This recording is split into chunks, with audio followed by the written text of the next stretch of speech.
Hi beautiful people, welcome back to my channel for another video. If you're returning this week, if you're new here, welcome. My name is Tasha. 2025 is upon us and I wanted to kickstart the year off by sharing what is on my 2025 wish list. Now, before I get any further, let me know down in the comments what are some of your 2025 luxury wish list items, because I would love to know. So one thing to know is this is just a wish list. Some of the items I may tick off, some of the items are more of unrealistic luxury wish list items, but nevertheless I wanted to share it with you guys and also put it out there in the atmosphere and see what comes about in 2025. I've put my items in categories, so we're going to start off with bags, and then we're going to talk about some ready-to-wear clothing items, and then we're also going to talk about some shoes. So let's get into it. So the first thing that is on my list, and these are in no particular order, is the YSL puffer bag in this gorgeous fuchsia pink color. My goodness, this bag this bag has been living rent-free in my mind for a minute, and I managed to find it on the pre-loved market on a website called the Handbag Clinic. And one thing that I've noticed about myself is I really love fun pieces. So in this wish list video, you're gonna see a lot of fun pieces, you're gonna see a lot of color, and this year I really want to channel that side of me as well, because I feel like I've been playing it safe when it comes to handbags, and rightly so, because a lot of these handbags are my first, and I'm still building a luxury collection. So in my mind, it's only right to start off with some timeless colors such as black, white, beige. And I feel like I've sort of done that, and I'm getting to a point where I'm quite happy with the amount of black bags that I have, and I want to really now venture out into more fun, playful bags. I mean, look at how fun, how cozy, how just loud this bag is, and I feel like it's how I feel inside personified in a bag. So yeah, this right here I love. So next up, and guys, I went down the rabbit hole of the Handbag Clinic. They've got so many beautiful archived bags and pieces on their website, and the next thing that is on my wish list is this one-of-a-kind Lady Dior bag in this gorgeous artwork kind of a design. You guys, can we just take a minute and really just look at the details in this bag, the colors. For one, it looks like a bag that was created and made with so much love, attention, and precision. The way that they've turned this bag into a canvas and painted this beautiful art piece on it is just, it's a work of art in my mind. And I love the colors, the yellow, the green, it just pops. And it looks like something that really should be hanging in an art gallery. So just imagine carrying around with you a piece of art. I love. So the size of the bag is the medium, which is the second size down to their large. Now I'll pop up a size chart over here so we can compare the sizes. They range all the way from a micro to a mini to a small, and then the medium, and then also the large. So it's the second to last size, which means it's a decent size. This bag is coming in at $6,995, which is a pretty penny.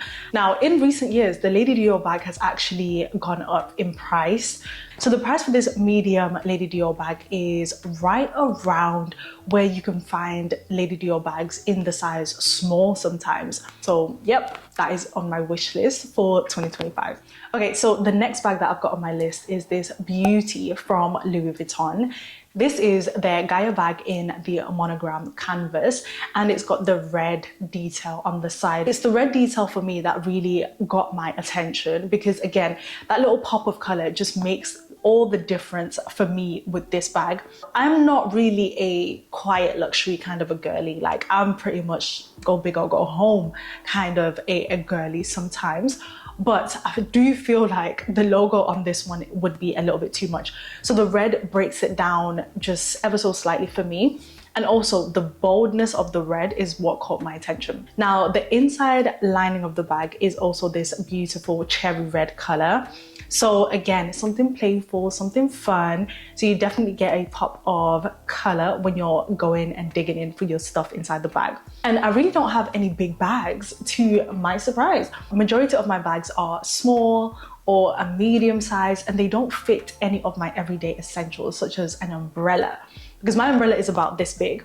And majority of the mini bags or the medium bags can't fit an umbrella that size. So this right here, I feel like would satisfy my need for a big bag. Now, the last bag that is on my 2025 wish list is an Hermès Birkin in the size 25, and I definitely want it in a fun color.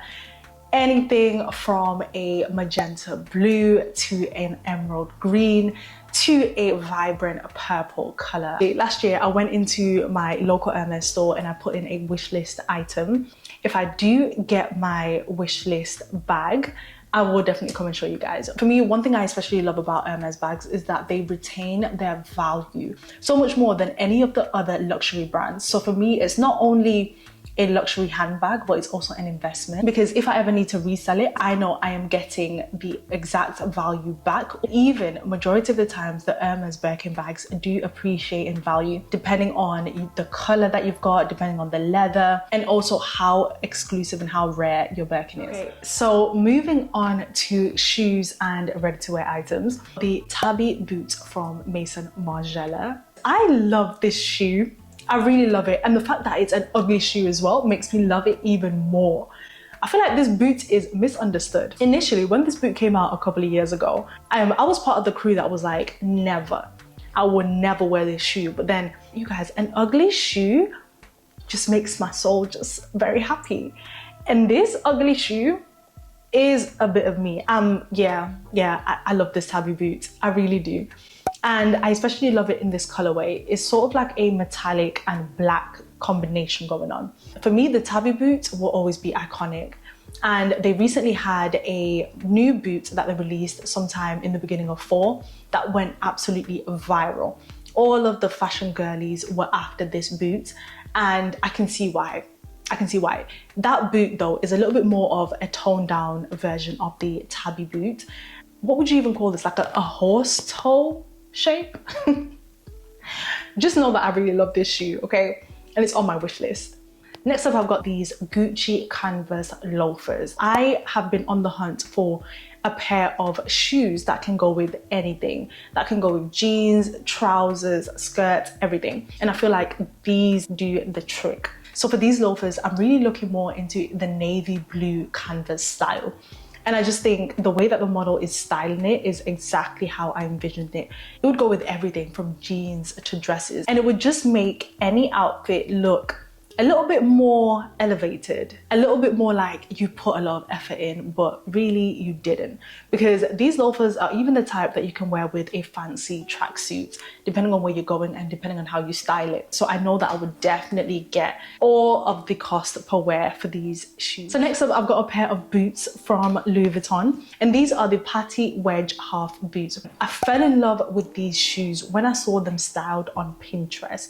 And the ones on Pinterest that I saw, I think they were a little bit more on limited edition side because they had a pink and a blue detail to them. Whereas these ones are just black with the Louis Vuitton monogram across the toe. I absolutely love it. It's a touch of luxury, but the boot is not doing too much. It's still overall majority all black. And then with a hint of the Louis Vuitton monogram. The height of this boot is very decent, so I feel like it would be an everyday or most of the time kind of a boot, because at the moment all my boots are very, very high and not practical for an all-day type of a situation. And I'm picturing already how many different ways that I would be able to wear this boot. The next thing on my wish list is a clothing item, and it's this top from Pucci. And when I saw the top on Farfetch, I gasped. I'm just picturing the amount of ways I can wear the top. You can definitely wear it with multiple different things. I'm picturing it with a leather skirt, with a pair of denim jeans. This top can really be worn in so many different ways. Let me know what you think about this top, because I'm still in two minds. But I definitely love the pinks, the orange, all the different colors, and the way that Pucci is such an artistic brand. So this for me is definitely something that I would love to have. Okay, so moving into jewelry. This year, I don't really have many jewelry pieces on my wish list. I do have a couple of rings on my wish list though. And the first one is from Tiffany Co. There's something about a blue Tiffany jewelry box that just makes my heart so happy. So this year I have this silver and pearl detail ring on my wish list. This is their double pearl ring in sterling silver, and I'm really looking to add some silver pieces to my jewellery because my main ring that I wear on my ring finger is silver and diamond, so I really want some rings that will complement that, because sometimes I feel like when I have gold rings on, it does clash with my ring. So I want to incorporate a little bit more of silver jewellery, and this right here is the perfect addition. I love that the pearls are in sort of an off-white, and one thing about jewellery though is it's free to interpretation. You can always mix and match, and I don't mind mixing metals, but I just feel like I want more silver jewellery and silver rings. The next piece of jewellery that I've got on my list is this ring from Messika. Messika is iconic for their moving diamonds within their rings and within their necklaces and within their jewellery in general. And I absolutely love this Move Uno ring with the movable diamonds inside as well. So the ring is in a gold, and then it's got diamonds on the outside with the single movable diamond ring as well. And it's made up of 18 karat gold and 0.9 carat diamonds, which is nice because I feel like you're getting a value for money. And I think it would go really well on maybe this finger or my index finger. I want to invest in pieces that are going to last long, pieces that I can pass down to future generations, pieces that are going to withstand trends and time. Now, the last ring that I've got on my wish list is the love ring from Cartier in the silver color, because I am looking for a ring that I can nicely stack with the gold love ring, which I already have. I've seen the silver and the white pair so well, and I actually think right now, as I'm wearing the gold love ring and my Swarovski ring, I think it would actually look nice with the silver on top here. So yeah, I really want the silver love ring from Cartier. Okay, so that is it for today's video. I hope you guys enjoyed it. Let me know down in the comments, what are some of your luxury wishlist items for 2025? Because I would love to know. And thank you so much for watching all the way until the end. Don't forget to give your girl a big thumbs up if you enjoyed the video, of course. And I will catch you in my next video. I love you guys. Bye.